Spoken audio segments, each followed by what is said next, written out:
Hello friends, welcome to my YouTube channel Balaji ji के quiz. तो friends, आज हम बात करने जा रहे हैं ऑल इंडिया बार काउंसिलिंग जो एग्ज़ामिनेशन होता है AIBE, ऑल इंडियन बार काउंसिलिंग एग्ज़ामिनेशन। तो फ्रेंड्स, इसके मैं आपके लिए टॉप 9 ऐसे क्वेश्चन बताऊंगा जो आपको हर पेपर या हर सेट में ज़रूर मिलेंगे। यानी कि कहा जाए तो लॉ के स्टूडेंट के लिए ये बहुत ही ज़्यादा मोस्ट इम्पोर्टेंट टॉपिक हैं जिनको आपको तैयार कर लेना ही ज़रूरी है। और अगर इनमें से आपको इन्हीं 5 क्वेश्चनों का भी आंसर पता है, मैं 5 का कहता हूँ, मैं 9 बताऊँगा आपके लिए। मैं आपके लिए जो क्वेश्चन होंगे वो 9 बताऊंगा, और अगर उनमें से आपको 5 का भी आंसर पता है तो समझ लीजिए आपकी तैयारी बहुत बेहतर चल रही है। और अगर आपको उन 9 में से 5 का आंसर नहीं पता है तो आपकी तैयारी ज़्यादा बेहतर नहीं चल रही है। अगर आप चाहते हैं कि आपकी तैयारी और बेहतर हो, यानी कि जो 5 नहीं बता पाए उससे अच्छी हो, तो पर डे मेरी केवल एक वीडियो देखना, और उसमें मैं आपके लिए कम से कम बता रहा हूँ, मैं 10 क्वेश्चन तो ऐसे आपको बताऊँगा ही पर डे, कि आपके जब तक एग्ज़ाम आएगा तब तक 100 क्वेश्चन तो तैयार हो ही जाएंगे। क्योंकि मैं 100 इसलिए कह रहा हूँ कि पर डे 10 तो कम से कम बताऊंगा ही। और उसके बाद में कभी कोई ऐसी वीडियो आती है जिसमें मैं 50 यानी 25 क्वेश्चन बता देता हूँ, या फिर 21 क्वेश्चन, यानी ऐसे ऐसे आपको क्वेश्चन की रेट जो होती है वो बढ़ती रहती है। अगर आप इसमें ज़्यादा इंटरेस्ट लेते हैं तो चलिए वीडियो को स्टार्ट करते हैं। और आप अगर चैनल पर नए हो तो चैनल को सब्सक्राइब कर देना और एक छोटा सा लाइक भी कर देना। तो चलिए वीडियो को शुरू करते हैं। तो यहाँ पे पहला क्वेश्चन ये कहता है, अनुच्छेद 19 जो है, अनुच्छेद 19A1 के तहत प्रदान की गई, यानी अनुच्छेद 19 के तहत प्रदान की गई स्वतंत्रताओं पर किस आधार पर प्रतिबंध लगाए जा सकते हैं। यानी किसके आधार पर प्रतिबंध लगाए जा सकते हैं जो 19A1 के तहत हमें जो स्वतंत्रताएं प्राप्त हैं। तो इसमें 4 ऑप्शन दे रखे हैं। ऑप्शन नंबर ए है मानहानि के द्वारा, ऑप्शन बी है सार्वजनिक आदेश द्वारा, ऑप्शन सी है राजद्रोह द्वारा, और ऑप्शन डी है राज्य की सुरक्षा द्वारा। यानी कि इसके आधार पर प्रतिबंध लगाए सकते हैं। तो इनमें से आप एक अपना आंसर सोच लेना, ए, बी, सी या डी। और इसके बाद मैं आपको बताऊंगा कि इसका राइट आंसर क्या होगा। तो आशा करता हूँ आप लोगों ने सोच लिया होगा। मैं बता देता हूँ, इसका जो राइट आंसर हो जाएगा वो हो जाएगा ऑप्शन नंबर सी, राजद्रोह द्वारा।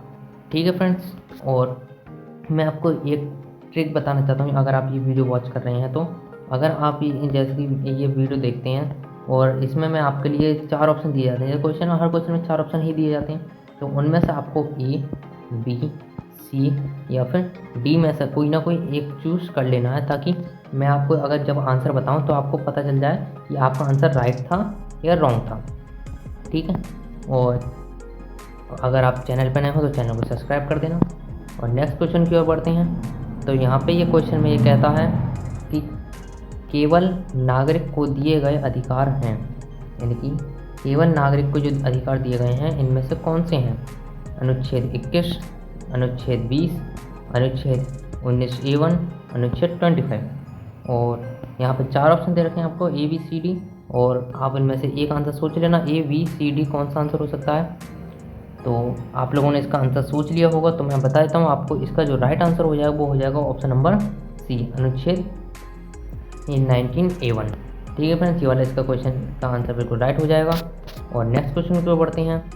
तो यहाँ पे ये नेक्स्ट क्वेश्चन में ये कहता है, राष्ट्रपति को पद से हटाया जा सकता है अगर जो राष्ट्रपति होता है, जैसे कि आपको पता है हमारे जो राष्ट्रपति होता ही है, तो राष्ट्रपति को अगर उसके पद से, जो उसका पद होता है राष्ट्रपति का जो पद है, उससे हटाया जा सकता है। उसे कब हटाया जा सकता है, अगर उनके द्वारा दुर्व्यवहार दर्शाया जाए, यानी कि वो किसी से दुर्व्यवहार करें अच्छे से, यानी बहुत सारे दुर्व्यवहार होते हैं, या असक्षमता, यानी वह उसके उस पद के लिए सक्षम नहीं है, उनके पास इतनी काबिलियत नहीं है, फिर वो राष्ट्रपति बन के बैठे हैं, या संविधान का उल्लंघन, या फिर वो स्वयं ही संविधान का उल्लंघन कर दें, या उपरोक्त सभी लागू होना। यानी कि जो हैं, जो ये 4 ऑप्शन दे रखे हैं, ये जो ऊपर के 3 हैं ये सभी लागू हों, तो ऑप्शन नंबर डी। तो आप सोच लीजिए ए, बी, सी या फिर डी। आप लोगों इनमें से एक आंसर सोच लेना और मुझे ऐसा लगता है कि आप लोगों ने जो आंसर सोचा होगा वो सोचा होगा ऑप्शन नंबर डी। लेकिन मैं आपको बता दूं, ये जो आपने आंसर सोचा होगा कि ऑप्शन नंबर डी सोचा होगा मेरे ख्याल से, लेकिन मैं आपको बता देता हूँ इसका जो आपने आंसर सोचा है ये बिल्कुल गलत है। इसका जो आंसर है वो है ऑप्शन नंबर सी, संविधान का उल्लंघन। तो नेक्स्ट क्वेश्चन पे बढ़ते हैं। आपके समझ में आ ही गया होगा ये। नेक्स्ट में ये कहता है वरिष्ठ वकील पदनाम किस धारा के तहत प्रदान किया गया है। ये वरिष्ठ वकील पदनाम किस धारा के तहत प्रदान किया गया है। यहाँ पे 4 ऑप्शन दे रखे हैं। ऑप्शन नंबर ए है धारा, ये तो वो, हाँ ठीक है, तो यहाँ पे ऑप्शन नंबर ए दे रखा है धारा 16 वकील अधिनियम 1961। वकील अधिनियम तो सब में 1961 ही हैं, यानी 1961 ही दे रखे हैं। और इसमें दे रखा है धारा 16, धारा 26, धारा 6 या धारा 15। आप इनमें से एक आंसर सोच लेना, ए बी सी डी क्या हो सकता है आपके हिसाब से जो राइट आंसर होगा। और मैं आपको बताता हूँ इसका जो आपका राइट आंसर हो जाएगा वो हो जाएगा ऑप्शन नंबर ए, यानी कि धारा 16 वकील अधिनियम 1961। तो हमने यहाँ पे 4 क्वेश्चन क्रॉस कर लिए हैं। और अगर आप वीडियो को यहाँ तक देखें तो एक छोटा सा लाइक ज़रूर कर देना। मैं सब्सक्राइब की भी नहीं कह रहा, मैं सिर्फ एक लाइक ही कह रहा हूँ, एक लाइक कर देना बस, उसमें कुछ नहीं जाएगा।